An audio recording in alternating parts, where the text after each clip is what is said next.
Daniel Griswold is an adjunct scholar at the Cato Institute and a former director of the Center for Trade Policy Studies here at Cato, as well as a former co-director of the Trade and Immigration Project at the Mercatus Center at George Mason University. He is the author of the 2009 book Mad About Trade, and he has also authored numerous studies, testified before congressional committees, commented for CNBC, C-SPAN, Fox News, and other TV and radio outlets, and written articles for the Wall Street Journal, the Los Angeles Times, and many other publications. And he joins the podcast today to discuss two recent essays that he authored for Cato's Defending Globalization project. Those essays are The Misplaced Nostalgia for a Less Globalized Past and How Trade Agreements Have Enhanced the Freedom and Prosperity of Americans. How are you, Dan? I'm doing great. How are you, Chelsea? All right, I'm excited to talk about these essays. So let's start with nostalgia. Many critics of free trade argue that American workers and families were better off in the less globalized past, specifically the 1970s or even earlier decades. Why do you think there is so much nostalgia, and is there anything to it? Yeah, well, first, it is kind of a specialized thing. It's a little hard to understand. I came of age in the 70s, graduated from high school and college. We don't want to go back there. But the only thing better back then, I think, was the music. It's hard to top Led Zeppelin and the Eagles. But in terms of the welfare of the typical American, we are much better off today than we were back then. I think what's driving the nostalgia, part of it is unions. Our workforce was more unionized back then. I think that's a very poor measure of the welfare of the typical American. And it's bipartisan, right? You hear Democrats and union officials on the left, but J.D. Vance, you hear that from him and others defending the Trump administration's approach, talking about how the last 40 years, how many times over the last 40 years, all these bad things have happened. And what I tried to do in this paper is examine what is the record? Are Americans better off today than they were back then? There's some intangible measures. Are we better off spiritually or things like that? We can argue about that in another podcast. But in terms of basic measures of human welfare, Americans are much better off today than they were in the 1970s. And globalization has played a significant role in that enhancement of American welfare. Tell me more about that. Why are Americans better off today than 50 years ago? How does that relate to our integration into the global economy? And what are some of the specific measures by which Americans are doing better today? Yeah, well, we're better off for a number of reasons, and the Human Progress Project's documented a lot of those, technology, more efficient markets. But I think we're better off also because of globalization. What has globalization done for the typical American? Well, as consumers, we have a wider choice of products, lower prices. Globalization has created more job opportunities in the United States that play to our strengths in technology and services, sophisticated services. It's just left Americans freer to engage in commerce with other countries. Foreign investment, millions of Americans get up every day and go to work for foreign-owned companies here in the United States. And these are some of the best paying jobs, creating products for export. So that's the many reasons. Really, any economist will tell you why we're better off because of trade and globalization, going back to Adam Smith and more recently Milton Friedman, and just about any other professional economist will tell you that. Chelsea, the measures, one of the measures you hear the people who are promoting nostalgia cite is real wages. They say real wages have been stagnant for the last 40 years. That just ain't true. One, we tend to mismeasure inflation. And of course, that's the denominator of real wages. We tend to overstate inflation. We do a poor job of measuring new products that are coming in. changing consumer patterns in the face of changing prices. One book I cite in this essay is a wonderful book, a recent book, The Myth of American Inequality, by Phil Graham and a couple of co-authors. And they point out this fact that economists have noted that if you measure inflation properly, the introduction of new products, changing consumer patterns, real wages are up 74% since the 1970s. That's significant. If you bring in fringe benefits like health benefits, retirement benefits, total compensation, that's up significantly in that range. Median household income. Again, if you measure properly for changes in prices, they're all up significantly since the 1970s. So the key data point that the nostalgia people talk about is just wrong. By these common measures, household income, total compensation, real wages, Americans are better off today than they were 50 years ago. And globalization, trade expansion. I should mention also in that same time, we've had domestic liberalization. It may not feel like it today with all the talk about regulation going on, but think back over the last 40 years, we've had significant deregulation in energy, trucking, airlines. These have delivered lower prices, made our economy more efficient. Milton Friedman would be pleased at what's happened over the last 40 years, and it has rewarded Americans with a higher standard of living. Which is not to say that there isn't more deregulation to be done, but another criticism some people have is they claim that yes, there has been some progress, but it has all come at the expense of the poor, either in the US or abroad. What do you say to this criticism that the rise in living standards has only accumulated to a few and has exacerbated inequality? Yeah. Well, again, the data just don't bear that out. And if you go back to the Phil Graham book, The Myth of American Inequality, again, if you take proper measure of prices and apply them to the poor, uh, the real poverty rate in the United States has fallen since then. One, because basic goods have become more affordable, but also because of income transfers. We do have higher taxes on the rich people. So if you account for those income transfers of government and both a more accurate measure of inflation, what they found is that the real poverty rate has fallen, and also the Gini coefficient. That's a measure of overall inequality. The lower it is, the more equal society is.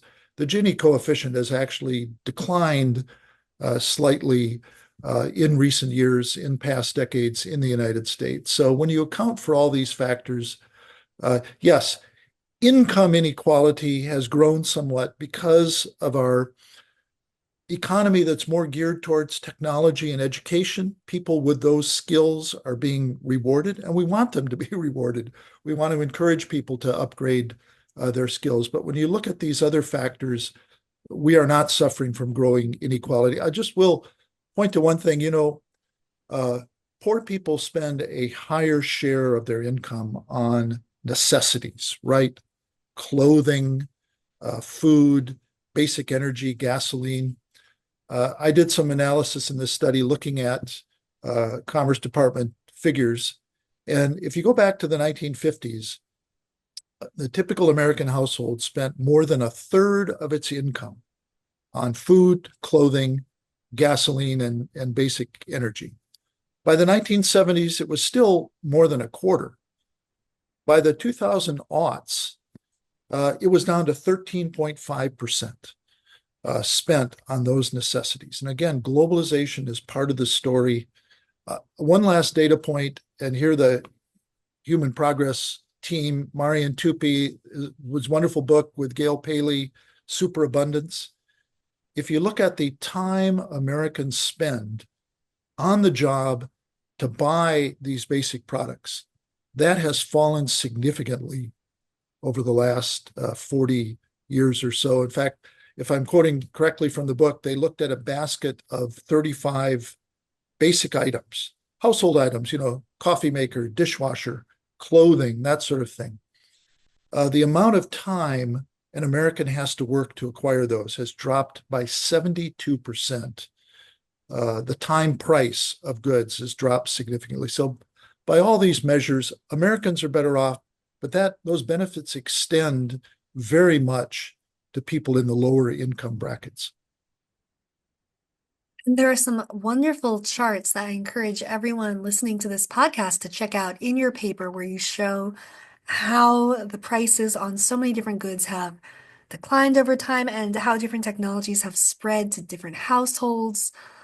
Uh, Tell me, Yes. though, a bit more about some of the criticisms, such as the decline of manufacturing jobs. This is something that you hear a lot about when it comes to nostalgia for the past. You argue in this piece that the main driver has actually been rising productivity and not imports. Can you tell me more about that? Yes. Yeah. And first, just one last point about the Hmm. products available. Yes, you're right. It'll sound like I lived in the Stone Age, but back in the 70s, you couldn't buy a microwave. You couldn't go on the internet. You couldn't even imagine a smartphone. So it isn't just lower prices, but new products made possible by globalization. So that's the exclamation point on that point. Manufacturing jobs, yes, that's part of the nostalgia for we had higher union membership and manufacturing jobs were relatively more important in the economy. I argue again in the paper that this is a poor measure of the overall welfare of the typical American. Manufacturing jobs, the number of manufacturing jobs in the United States has been dropping as a share of the workforce pretty steadily since the 1950s, almost in a linear fashion. And by the way, this has happened in virtually all other developed countries. And the reason isn't that we don't make things anymore. We make lots of stuff in the United States. In fact, our overall manufacturing output continues to grow. Something real manufacturing value added is like $2.6 trillion in the United States annually, and that has been growing. But we're doing it with fewer workers because they're so much more productive. They're more efficient, they're better educated, we have more capital machinery. The mix of goods we've made in the last 50 years has shifted from clothing and shoes and furniture and sort of commodity steel and other things like that to higher end products, computers, chips, jet engines, chemicals. And these are things you and I don't have in our homes. We don't go out and buy a jet engine or a ton of chemicals. And so we think we don't make anything. No, we're making lots of stuff just with fewer workers. And by the way, those workers are better educated, better compensated than ever before. So we remain a manufacturing powerhouse. We're just doing it with fewer workers.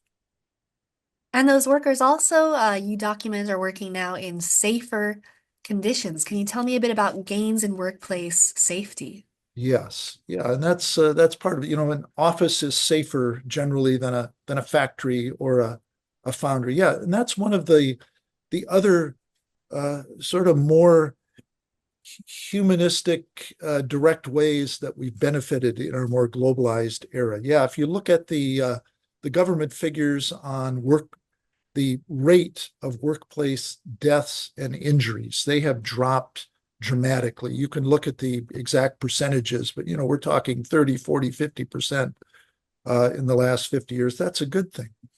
Other ways that our workplace has changed, more women in the workforce.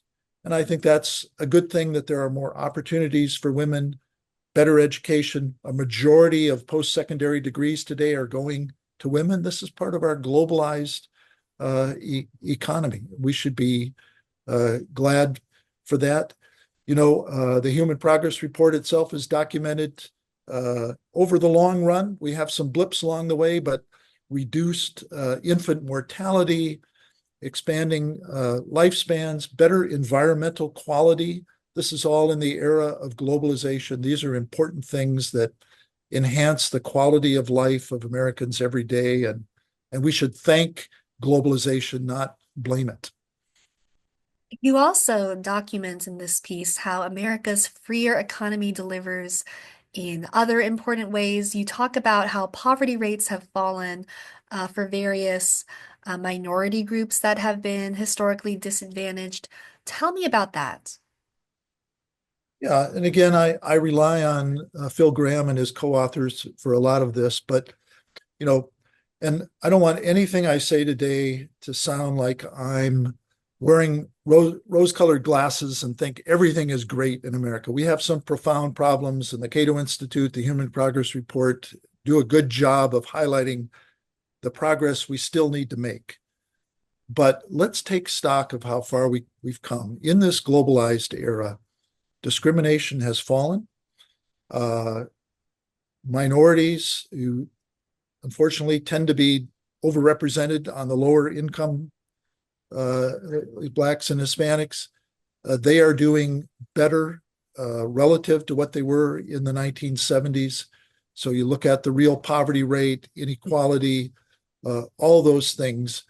And the fact that lower income Americans spend a higher share of their income on products that are more heavily traded, food and clothing, furniture, those sorts of things you'd buy at a Walmart or another discount retailer. They have benefited from globalization. Some of our politicians say, oh, well, you can get a cheaper T-shirt, but we've lost jobs. Well, trust me, every poor person is going out and buying clothing. A tiny percentage of them would have jobs in the clothing industry. Those jobs have been disappearing for decades. So globalization is almost all upside for the lowest income Americans, and that's a good thing. Now, if Americans want to expand on this kind of progress that we have enjoyed since the 1970s, what sorts of policies should our leaders be pursuing? That's a wonderful transition to my other essay. Yes. Uh, well, the first best thing our government can do and any government can do to increase the welfare of their citizens is to liberalize unilaterally. Get rid of those trade barriers that drive up basic costs for their citizens on food, on clothing. And by the way, tariffs that complicate and raise costs for manufacturing and other industry, right, on capital equipment and inputs and raw materials, intermediate goods. So unilateral liberalization is always the first best policy. But yes, trade agreements have played an important role in our post-war liberalization. Our protectionist past kind of crashed and burned with the Smoot-Hawley tariff of 1930 and the Great Depression. And while those tariffs didn't cause the Great Depression, they certainly didn't cure it. And I think they expanded it and deepened it. Congress, almost 100 years ago now, in 1934, passed the Reciprocal Trade Agreements Act, which started to undo the damaging tariffs of Smoot-Hawley. And that allowed the Secretary of State to negotiate with other countries to reduce trade barriers up to 50% on a non-discriminatory basis applied to other countries. After the war, we had the General Agreement on Tariffs and Trade. On multilateral basis, we started to liberalize trade broadly with other countries. And then rounds of that, the Tokyo round, the Uruguay round. I'm compressing a lot of history in short fashion here, but basically we engaged in negotiations with other countries to lower trade barriers on a reciprocal basis. And despite it being the second best option, it still has benefited the United States greatly. The basic reasons we benefited from those: lower barriers at home, so our consumers could go out and buy more products at an affordable basis, more export opportunities for U.S. companies to sell into growing markets, more foreign investment here in the United States. And Chelsea, we haven't talked about this that much so far, but also broader foreign policy benefits from trade agreements. Take GATT, for example. It helped to revive Europe and Japan after the war, give them more vibrant economies, fuel their middle class, give their fledgling democracies more of a foundation. But it's also knit us together as allies in NATO and other things against communism and now other threats to the civilized world. So trade agreements have served America's interest in the post-war era and can continue to serve our interest into the future. You have a map early on in this essay on how trade agreements have enhanced freedom and prosperity for Americans, showing the current state of free trade agreements that the United States has in force with 20 different countries. Tell me a little bit about the current state of free trade agreements. Yes. Yeah. America has signed free trade agreements with 20 other countries. Some of our major trading partners, Canada and Mexico in the NAFTA, and now the US, Mexico, Canada agreement. We also have free trade agreements with South Korea, Singapore, Australia, some smaller countries in the Middle East, much of Latin America, virtually the whole Pacific coast of the Western Hemisphere is tied to the United States in free trade agreements, including Chile, Peru, Colombia, Central America. And what these agreements have meant is that today, 47%, almost half of US exports go to countries that we have signed free trade agreements with. They enter those countries virtually tariff free. Even the mercantilist critics of trade agreements need to acknowledge that's what they're always asking for. Duty-free treatment of US, fair treatment of US exports. We have that with almost half of the trading world. 38% of imports that come to the United States come from countries where we've committed to accept their exports at 0% duty. I think that's a good thing.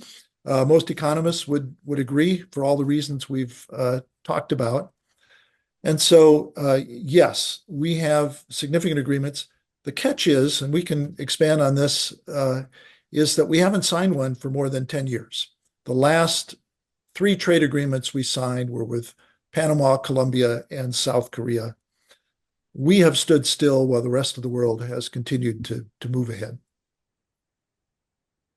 Now, you also say in this essay that both the critics and proponents of free trade agreements can sometimes overstate the effect of these agreements. You say trade agreements are actually not the simplest or the most efficient means of reducing U.S. trade and investment barriers, although they nonetheless do enhance freedom and prosperity. Tell me a little bit about those nuances. Yes, and in my Washington policy career, I've been witness and back writing editorials for a daily newspaper. I've been witness to a number of debates going back to NAFTA. You remember the famous debate with Al Gore and Ross Perot over NAFTA. And it's almost a kind of script. The opponents say the world's going to fall apart. Ross Perot famously said there's going to be a giant sucking sound if we pass NAFTA of jobs and investment going to Mexico. And you hear it again more recently with the Trans-Pacific Partnership. But also, proponents of trade agreements have tended to oversell them. One by sort of promising things that trade agreements really aren't intended to address anyway. One being the overall number of jobs. Trade is not primarily about creating more jobs, it's about creating better jobs. So I don't think we should promise a specific trade agreement that's going to create, X millions of jobs and lower the unemployment rate. What it's going to do is allow Americans to shift into what they're better at, create better jobs, higher incomes, bigger GDP, all that. Also, the trade deficit, bilateral trade balances, issue for another show, but trade agreements aren't going to have much of an effect on that for reasons I've written about in multiple places for Cato. Trade balances are driven by the specific goods that countries sell. Overall trade balance by investment flows, not really trade agreements or trade barriers. So proponents have tended to oversell them in certain ways. Of course, that still doesn't make them a bad idea. The fact that they may have exaggerated some of the benefits doesn't mean that they aren't on net better for the United States. There have been studies done by the U.S. Trade Commission, the Peterson Institute. They all show the same thing with these trade agreements. They have a modest effect. We're a $25 trillion economy. A trade agreement with South Korea or Australia isn't going to have a huge effect, or with Mexico for that matter. But they have modest positive benefits, higher GDP, gross national product, uh, a bigger workforce, better jobs, higher real wages. We started this conversation talking about real wages. All the evidence points to trade agreements in a modest, incremental way, enhancing the real wages of American workers. If America gets involved in trade wars, a competition, upping tariffs, and getting retaliatory tariffs enacted in return, how can we expect that to affect living standards for the average American? Yes, negatively, for lots of reasons. One, the tariffs our government, if we impose sweeping tariffs on imports from China, it's going to raise the cost of living of Americans on a daily basis. Uh, if we raise tariffs on steel and softwood lumber and other products like that, you and I don't buy those directly, but the automobile companies, other manufacturers buy those products. Their costs go up. They become less competitive in global markets.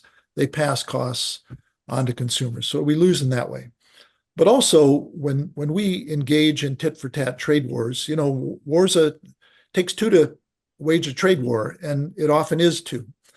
We were told early in the Trump administration when the Trump 1.0, when they started imposing tariffs, oh, other countries won't dare retaliate. They did pretty massively.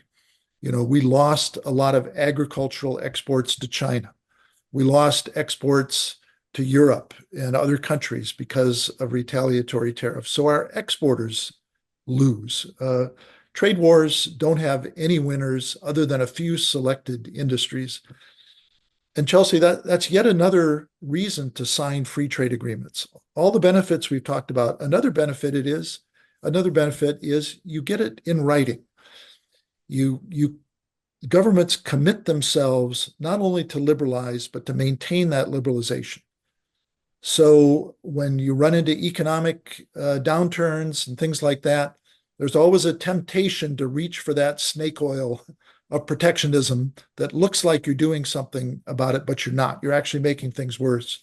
Trade agreements have helped us, one, avoid the kind of disastrous global trade war we had in the 1930s that deepened and prolonged the Depression, but also tit for tat skirmishes with major trading partners.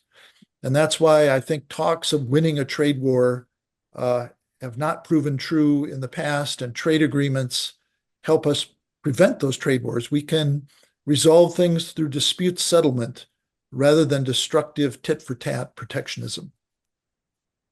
And you also write that one of the most important advantages of free trade agreements is that they lock in trade liberalization gains and prevent backsliding during times of economic stress and political tensions. You give the example of the Great Recession of 2008 and 2009. Tell me more about this advantage of free trade agreements. Yes, that is a major advantage of it. Again, we saw it in the 30s, but also more recently in the 2008, 2009 recession, made the Great Recession here, right? Um, Maybe there were things government could do to get us through that. Protectionism would have been one of the worst choices. And of course, when you look at the origins of the 2008, 2009 downturn, it had nothing to do with globalization and free trade. It had everything to do with monetary policy, um, and with the housing bubble, it was purely a domestic created recession. And our network of trade agreements helped the United States and our other major trading partners avoid compounding the downturn with a destructive trade war. Now, all of this progress that we've seen in lower costs, better, safer jobs, that sounds great to those who have experienced that progress. But what do you say to someone who lives in an area where the major industry has gone away and the area is now in economic devastation? These tend to be the areas that have the most nostalgia for that uh, free trade past, right? Yes, no, that's a fair point, and you have to say some of the success of our incoming president has to do with discontent in certain areas of the United States, a feeling that people have that the modern economy is doing well for maybe a majority of Americans, but it has left some people behind. And I would just say we can't ignore that. There's things we can do to help people uh, realize a better standard of living in our modernizing, more open economy. But turning back the clock on trade policy isn't the answer. Youngstown, Ohio is a good example. It was a big steel producer in the first half of the last century. Uh, People there still remember a day, they call it Black Monday. Back in 1977, a big steelmaker there had announced massive layoffs. Well, think of that, Chelsea. That was 50 years ago, well before NAFTA, China's entry into the World Trade Organization, the signing of the Uruguay round. That was not primarily a globalization phenomenon. That had to do with changing technology. We're just consuming less steel per capita as we modernize. So I think the answer for these communities, you find uh, coal producing towns in Appalachia and things like that, farm dependent communities in the Midwest, small towns, counties in Iowa and other places that are depopulating. Raising trade barriers is not going to help those places. It may help certain companies in certain places, but it's not going to help the overall economy there. Uh, for reasons we discussed, the manufacturing jobs that we're creating in our economy today require skills, education. They're just of a higher order than they were 30 or 40, 50 years ago. The answer, I think, is improving the skills and the education of Americans. We need to equip younger generation Americans, and sadly, our public school system is not succeeding very well in this, but we need to equip them with the skills they need to be valuable and to gain good jobs in our more high-tech, modernizing, globalized economy. That's the answer, not trying to recreate a past that wasn't that great to begin with, but we can't go back there. While the US has not entered into a new free trade agreement for some time, you contrast that with the approach taken by various other countries around the world. What can we learn from these examples abroad? Yes, that's a great point. While the U.S. Free trade agenda basically stalled with the Trans-Pacific Partnership and the Trump administration withdrawing us from that, so it's been more than 10 years since we've negotiated agreements. But if you look around the world, the WTO database shows there are 370 bilateral and regional trade agreements in force around the world, 100 of them negotiated in the last decade while we've been standing still. What these agreements have done are all the good things that U.S. agreements have done for the United States. It's just we're not a part of them anymore. When we dropped out of the Trans-Pacific Partnership, the other 11 members went ahead and signed it anyway because they knew it was a good agreement in their interest.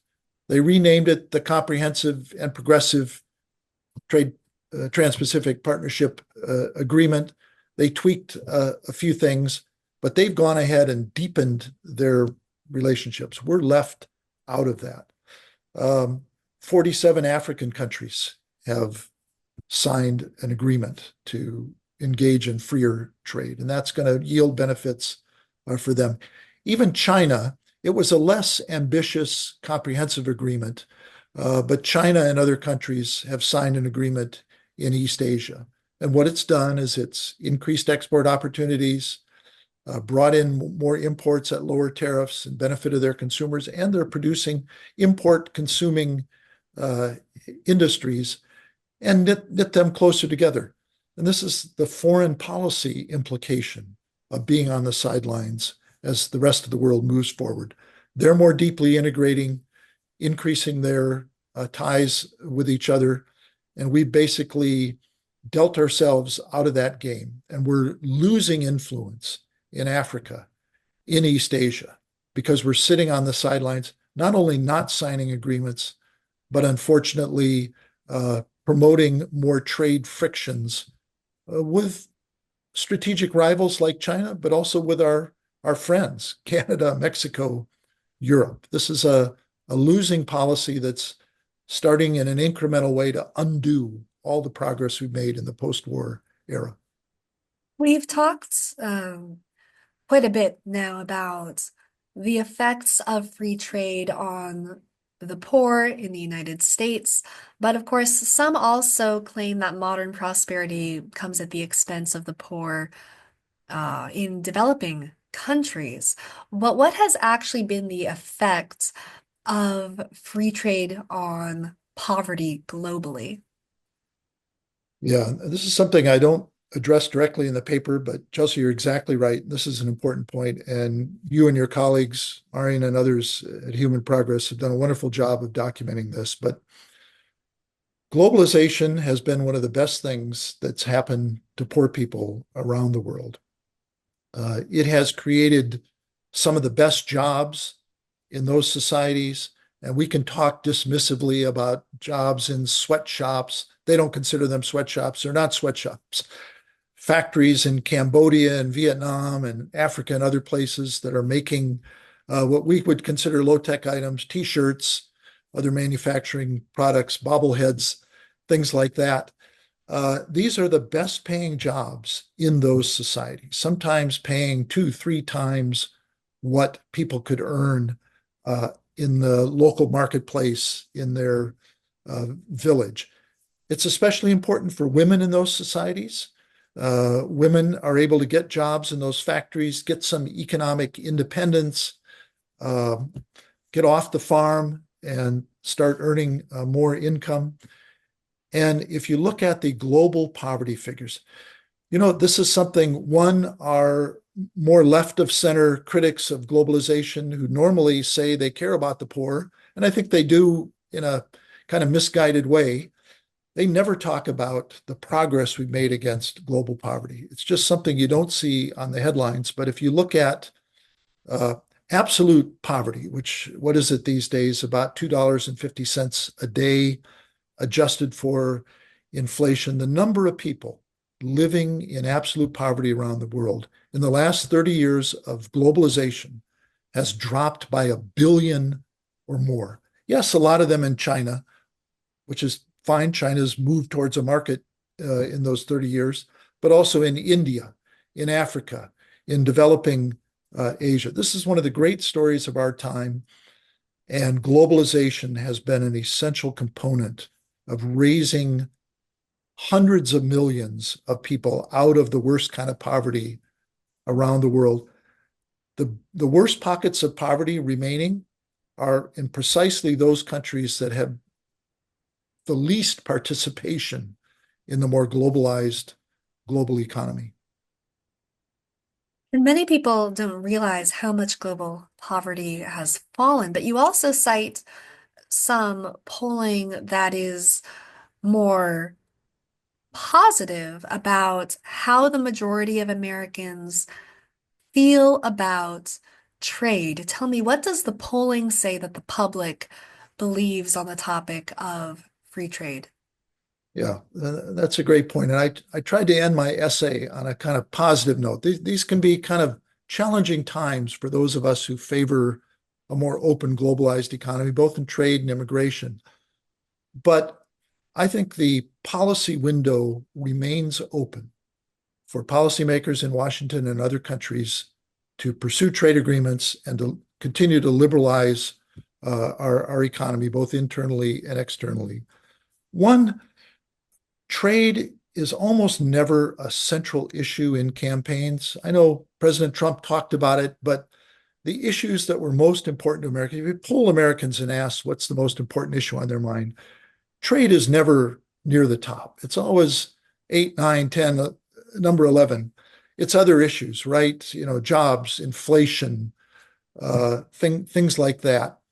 And so there is policy space for our politicians to pursue trade agreements. And yes, the polling, Gallup asks Americans, I think, every year about their attitudes of trade, and they've asked the same basic question for a number of years now.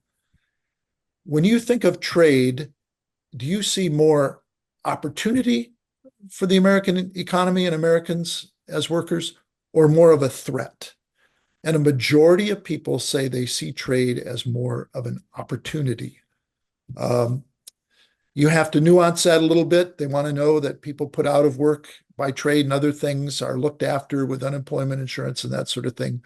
But generally, it's positive. So if you think of the Overton window, right, this policy space that politicians have to implement certain policies, I think the Overton window is still open pretty wide for the United States to re-engage in mutual discussions with other countries to lower trade barriers on a reciprocal basis and realize all the benefits we've been talking about today.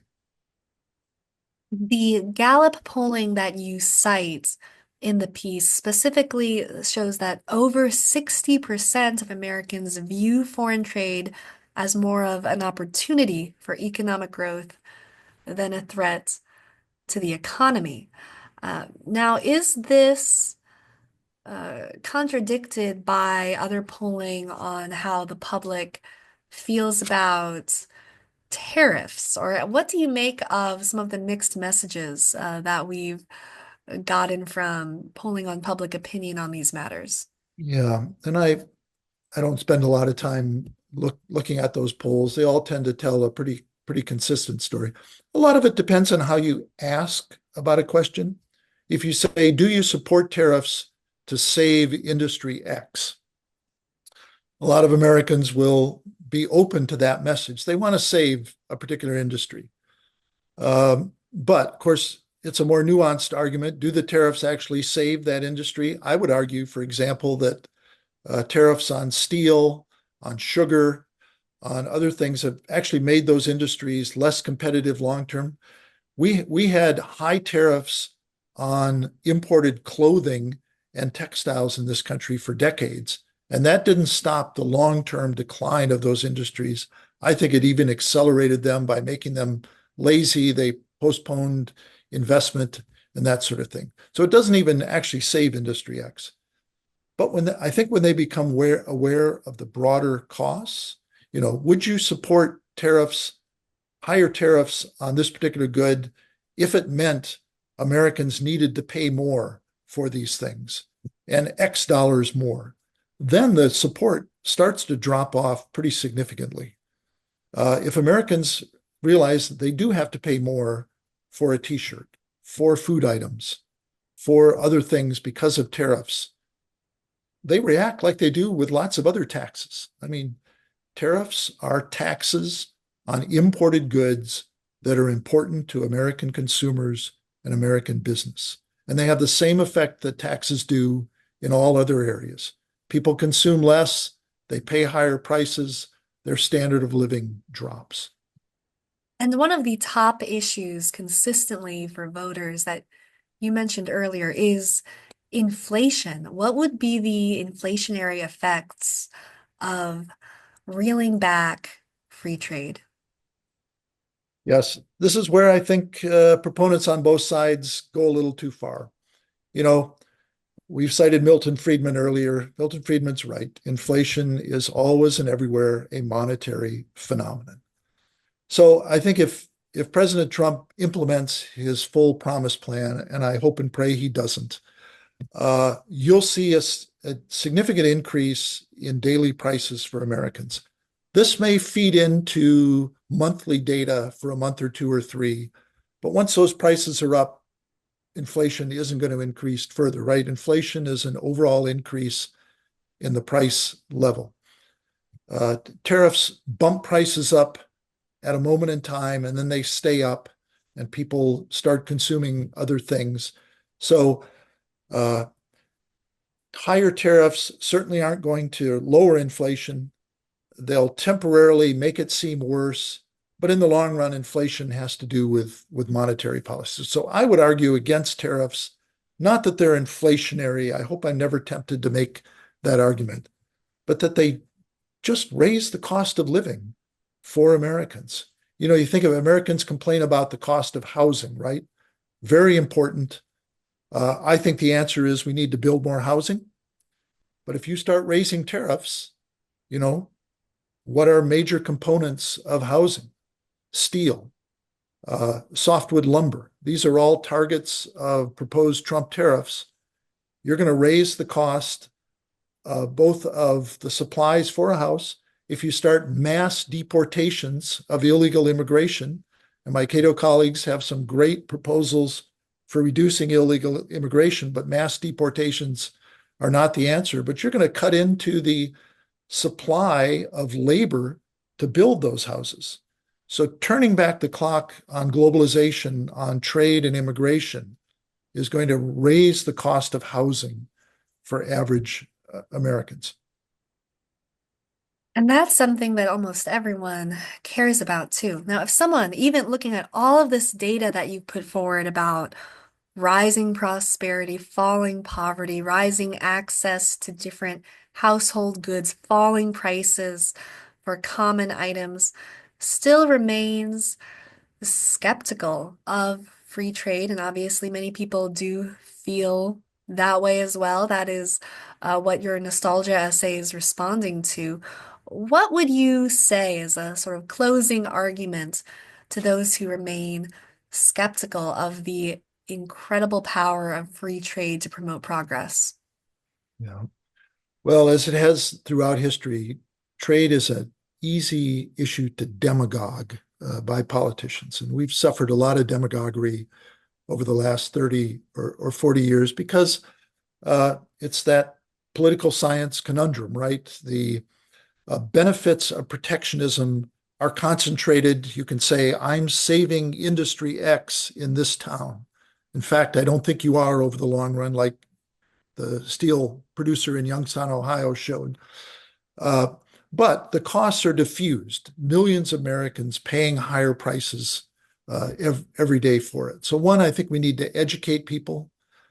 We need to point to the opportunities of trade, how trade has made our lives better by more products at lower prices every day, but also export opportunities for U.S. companies. I think politicians need to talk more about the export success U.S. companies have enjoyed, foreign investment in the United States, which is the flip side of trade. If you complain about the trade deficit, well, part of the reason we have a trade deficit is money is coming back to buy our goods, but also to invest in the United States. So I would point to those automobile factories in Tennessee and South Carolina and Alabama that are producing BMWs and Nissans and Mercedes, a lot of them for export, by the way. So I talk about those things, but also I would appeal to the average American that protectionism is not going to solve our problems. It didn't in the 1930s. It hasn't more recently. The answer is let's engage in the global economy and let's focus on making the American workforce more able to enjoy the benefits of a more globalized and more technologically sophisticated economy. The last point I'd make is, the effects of trade, they're significant on the US economy and on net positive. Technology has a far higher impact on the US economy. Everything we've said about trade, the pluses and the minuses, can be said about technology. Technology puts more American workers out of work than trade ever will, but it also creates tremendous opportunities for consumers, for workers. So I would just say, let's think about trade the same way we think about technology. Yes, it has a downside. Certain communities, certain workers are not better off because of it. More of them are better off, and we're better off as a society. Let's let trade, like technology, yield its huge benefits for America and the large majority of Americans. And we can address the specific problems that are created by it with more targeted domestic measures, job retraining, helping people afford housing and move to places where there's more opportunity. So there are a lot of good things going on in this world today. Let's take advantage of them and equip people to live more prosperous lives in our more developed, open, technologically sophisticated economy. Thank you so much for talking with me, Dan. We will link both the essays in the description for this podcast. Everyone, check them out. There are so many great data points in them that we didn't even get to, and I highly recommend them.